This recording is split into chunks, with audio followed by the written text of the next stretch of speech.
মাটি দেওয়ার সময় কি পড়া হয় বলেন?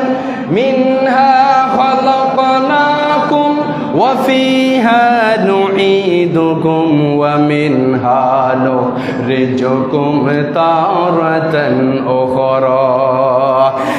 এই নজির আহমদ বান্দা, গোলাম আহমদ বান্দা, অমুক বান্দা, ও চৌধুরী সাহেব, মিয়া সাহেব, শোনো, তোমাকে আমি এই মাটি দিয়ে সৃষ্টি করেছি, আবার মাটির ভিতরে নিয়ে আসবো।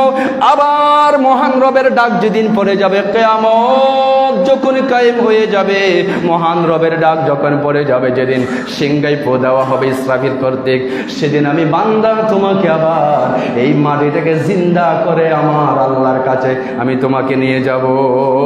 সুবহানাল্লাহ বলুন। দেখেন, এই জন্য মৃত্যুর সময় জানাজার মাতে তৃতীয় তাকবীরে দোয়া করা হয়, আল্লাহ যেদিন চলে যাব সেদিন যেন আমি আবুল তাবুল কথা বলে যেন বিদায় না হই। আল্লাহ যেদিন চলে যাব সেদিন যেন আমি বেওযু অবস্থায় আমার মৃত্যু না হয়।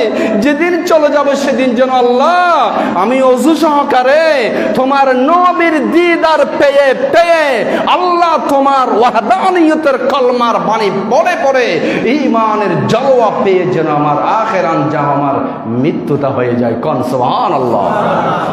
আচ্ছা বলেন তো, এই কামনা কি শুধু আমি আলাউদ্দিন ইমামির নাকি আপনাদের সবার?